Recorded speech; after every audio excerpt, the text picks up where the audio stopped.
Hello friends, welcome to my channel. और आज हम जिस टॉपिक के ऊपर बात करने वाले हैं वो वर्ड कभी ना कभी हम जब भी health, fitness, weight loss, weight gain की बात करते हैं तो वो वर्ड सबकी जुबान पे आता ही है और वो है मेरा मेटाबॉलिज्म स्लो है। तो पहले समझते हैं कि ये मेटाबॉलिज्म क्या होता है।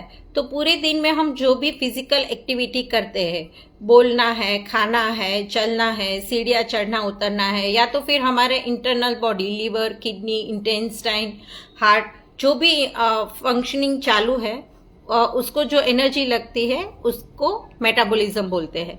तो इसको समझने के लिए मतलब क्यों डाइजेशन पुअर होता है, मेटाबॉलिज्म स्लो होता है, तो उसको समझने के लिए एक एग्जांपल लेंगे। जैसे कि हम दाल खा रहे हैं, तो हम जब भी दाल खाएंगे तो उसका जो बॉडी में रूपांतर है वो अमाइनो एसिड में होने वाला है। और वो अमाइनो एसिड जब मसल्स और सेल्स को रिपेयर करने का जो काम करता है उसको मेटाबॉलिज्म बोलते हैं। तो ऐसे ही अलग अलग प्रक्रिया के टाइम जो भी एनर्जी यूज होती है वो मेटाबॉलिज्म है। तो अगर ये मेटाबॉलिज्म स्लो और फास्ट है वो कैसे हम समझ सकते हैं। तो सबसे पहले ये समझते हैं कि एक इंसान है ए और दूसरा है बी। दोनों का सब स्ट्रक्चर सेम है, हाइट, वेट, उनकी फिजिकल एक्टिविटी, पर दोनों में जो चेंज है वो सिर्फ उतना है कि एक ए इंसान जो है वो हैप्पी है और जो बी है वो ऑलवेज स्ट्रेस में, एंजाइटी में और सैडनेस में रहता है। तो ऐसे टाइम पे अगर हमने दोनों को एक एक बनाना सेम कैलोरी का, सेम साइज का दिया है, तो अगर वो दोनों बनाना खाते हैं तो किसका डाइजेशन अच्छा होगा। तो डेफिनेटली पूछने की जरूरत नहीं है, सबको ही पता है कि जो इंसान ए है, जो हैप्पी है, उसका मेटाबॉलिज्म अच्छा है और उसका डाइजेशन बनाने का डाइजेशन अच्छा होने वाला है। अभी यहाँ पे सिर्फ बनाना का डाइजेशन नहीं, पर बनाना का जो न्यूट्रिशन एब्जॉर्प्शन है वो भी अच्छा होने वाला है।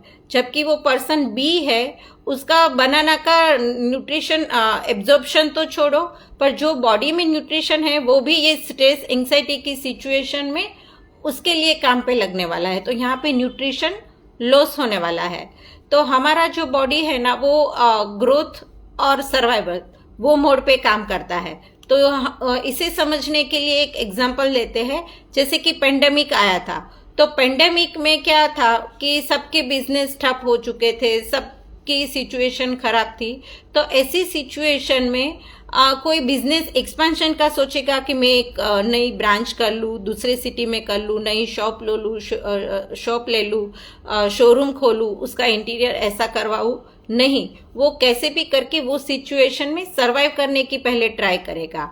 और वो जो सर्वाइवर करने की सिचुएशन है वो रहेगी और ना कि ग्रोथ वाली। तो सेम हमारे बॉडी में भी ऐसा होता है कि जब ऐसी कोई सिचुएशन आती है, जैसे कि समझो आप एक कॉर्नर पे खड़े हो, चाट खा रहे हो और ऐसे ही एकदम से कोई डॉग आता है, आपके ऊपर बार्क करता है या तो आपके ऊपर अटैक करता है, तो आप क्या सोचोगे, पहले मैं ये चाट फिनिश कर लूं और उसके बाद में डॉग से निपटूंगा?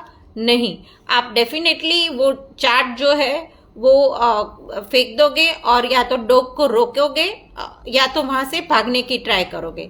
मतलब आप फाइट एंड फ्लाइट मोड में जाओगे। तो ये सेम सिचुएशन जो है वो स्ट्रेस की है। तो वो टाइम पे आपने जो चाट खाई है वो डाइजेस्ट करने के बदले आपका बॉडी जो है वो उसको सरवाइव करने की ट्राई करेगा, राइट। तो ये सेम सिचुएशन ऐसे होती है और वही सिचुएशन ऐसे होती रहती है और हमारा मेटाबॉलिज्म स्लो होता है, मेटाबॉलिक फंक्शन ठप हो जाता है, डाइजेशन स्लो होता है और उसकी वजह से हम कुछ ना कुछ खाते ही रहते हैं। क्यों खाते हैं? क्योंकि हमने जो पहले खाया है उसका डाइजेशन हुआ ही नहीं है, उसका न्यूट्रिशन एब्जॉर्प्शन हुआ ही नहीं है और हमारा बॉडी डिमांड करेगा और अलग अलग फूड की। तो ऐसी सिचुएशन में हम ना तो वेट लॉस कर पाएंगे ना तो वेट गेन। और वो सिचुएशन में हमारे बॉडी अलग अलग साइन दे रहा है। वो सबसे पहली जो साइन होती है, हमारा जो हार्ट रेट है वो अप जाता है। तो हार्ट रेट अप जाने की वजह से क्या होगा, हमें तुरंत बॉडी वार्न करेगी कि यहाँ संभलने की जरूरत है, पर हम वो सिचुएशन को हैंडल नहीं कर पाते हैं, स्ट्रेस एंजाइटी को हैंडल नहीं कर पाते हैं, और वो हार्ट रेट जो है वो बढ़ता ही रहता है और उसके ऊपर हम कुछ काम नहीं करते हैं। और दूसरे साइंस क्या होती है, हमें रिंकल आना स्टार्ट होता है, हमारा हेयर लॉस होता है, या तो फिर अलग अलग हार्ट का प्रॉब्लम, लीवर का प्रॉब्लम, ऐसा कुछ ना कुछ होता है स्ट्रेस एंजाइटी की वजह से, जो डाइजेशन नहीं हुआ है उसकी वजह से।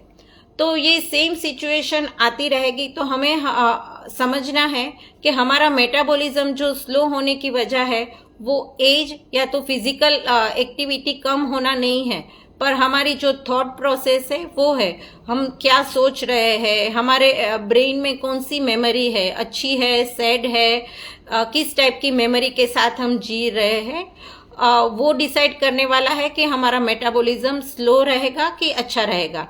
तो डेफिनेटली आप अगर ऐसी कोई सिचुएशन में रहते हो, सैडनेस में रहते हो, एंजाइटी में रहते हो, तो डेफिनेटली आप उसके ऊपर काम करिए, और अगर आपको प्रोफेशनल की हेल्प ज़रूरत पड़ती है तो लीजिए। आई होप ये मेटाबॉलिज्म स्लो जो है उसकी रीज़न आपको पता चला होगा, समझ में आया होगा। कल ऐसे ही नए एक टॉपिक के साथ हम दोबारा मिलेंगे, तब तक के लिए बाय बाय, टेक केयर।